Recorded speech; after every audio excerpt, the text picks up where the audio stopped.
Good morning, you lovely people. I hope you're all well and good this morning. So today we're going to be starting off a new project for a new client. For you like that might have been watching the videos or subscribed, might remember me saying a couple of weeks ago I'm off to look at a job and I hope I get it because it's something different. It's not usually the type of work that we take on, but we got the job nonetheless, and they've already got another 5 or 6 different projects for us to look at. So I'm hoping today they like what they see and they continue to use us.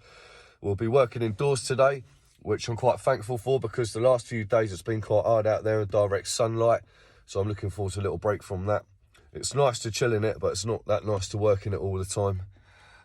So yeah, we'll touch base on that a little bit more later. But first things first, a lot of people have been asking me in the comments and messaging me when you're getting that new lorry on the road that you bought a couple of weeks back.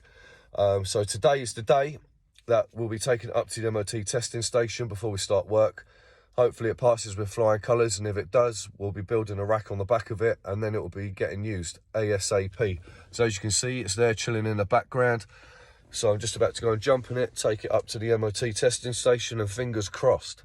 Every time I get out of this poxy van and close the fucking door, I get electric shock, like a static shock. Anyone know why that is?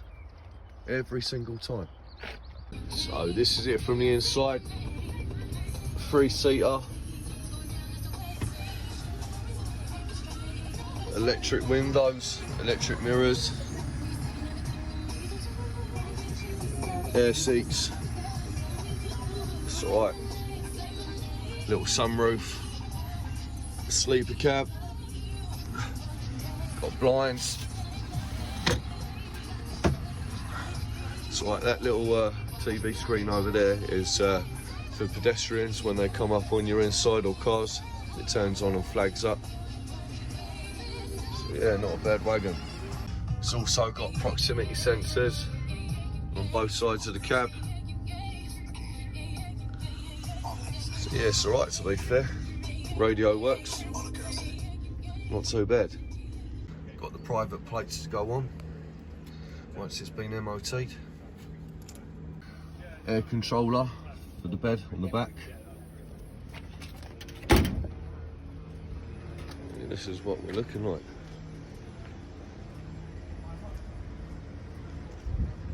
23-foot bed on it. See, we've got them little fancy chaser lights that go like that when you indicate. Lovely.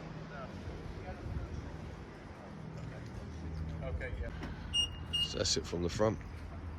The reason we haven't had it on the road yet is because it was a white box lorry, now it's a black flatbed. We've already had a preferred seat put in it, so we had to get some documentation changed on it, but it's back now, so happy days. So someone into our local Bences, got myself some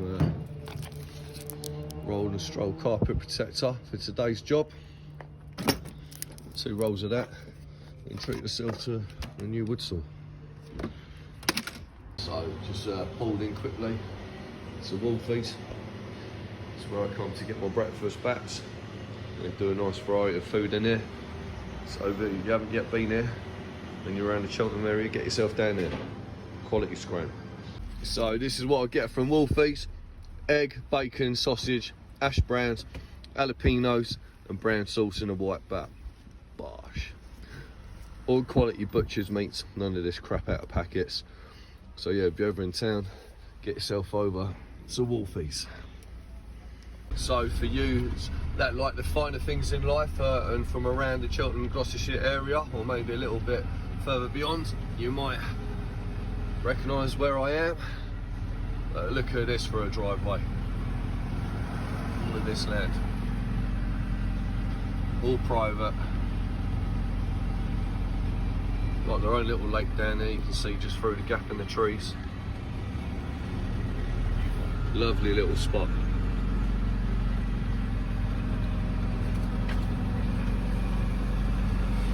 Not the type of establishment I usually come to. Oh mate, yeah, I don't really think they like my type here. Right here, mate. Yeah, live with this. There we go. Look at that, it's about £500,000 car there. And there's the front door, so I'm going to see if I can get that moved, because I do not want to risk scratching that. Do we, Mr. Liam? I don't think I can afford that, mate, in this lifetime. Yeah, you have to do a few extra shifts to pay for I'm that. about to see a few Saturday Sundays. So basically we was asked to turn up at around 10 o'clock so we could make sure the people that are checking in and checking out of the hotel have done what they need to do. We've turned up and now they've decided to hold a business meeting, which we wasn't aware of. And the business boardroom is right next to the lobby where we're going to be putting a scaffold up. So they've asked us to come back in an hour and a half, which is annoying, but it's part and parcel of the game sometimes. So we're going to go and put a second lift on a tower now, which is probably about 20 minutes down the road. It's only 16 foot, and then we'll come back and see what we can do. So basically there's a little bit of miscommunication between the builder and the client and everyone. I thought they were just replacing the lintels, but apparently they're rebuilding the whole top end of the gable, so they want a lift height at the top handrail. So it's not too much work involved. About 20 minutes and we'll be back out of her and back up at the hotel. So there we go, it's been lifted. The top of the apex is now reachable on the gable. Hopefully I haven't got to come back again. Back to the hotel. And just as you're ready to leave the job and go back, we're dealing with this. So how long we're going to be here for, nobody knows. People waiting to get off their driveways and all sorts. So back at the first job again. Hopefully, fingers crossed this time, we'll actually be able to crack on and do a bit of work.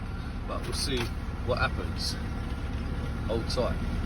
So, don't know if you can see. Put some roller stroke down to protect the carpet. There's a little roll over there.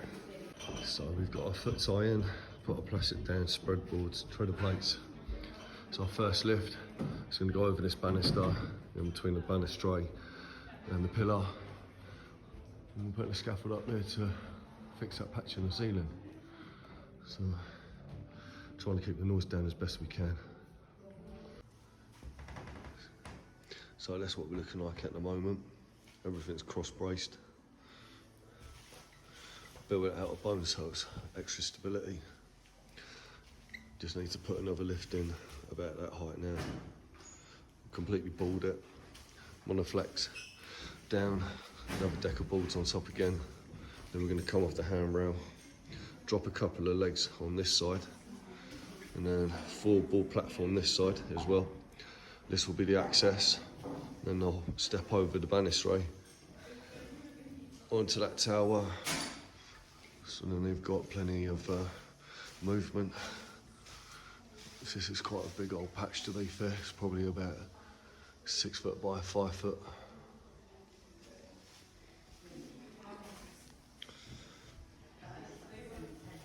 So this is our finished height. So obviously they've got 2 inches of boards to stand on.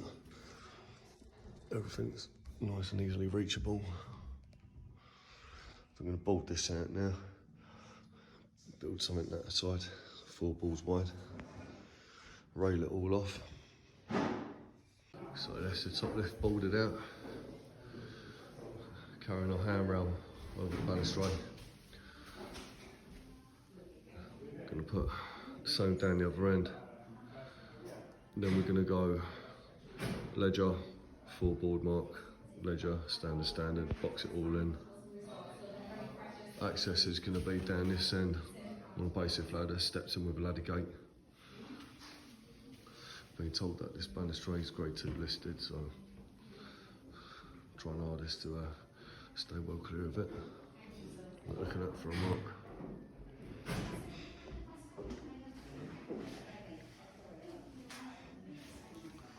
And down there in between the pillar. Fag paper through there.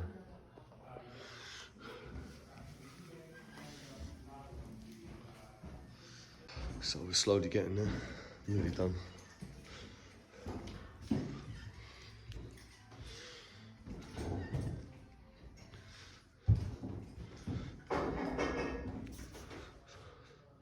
It's nice and reachable. more loaded coming up now. That's just going to go on that end. So that's what we're looking like.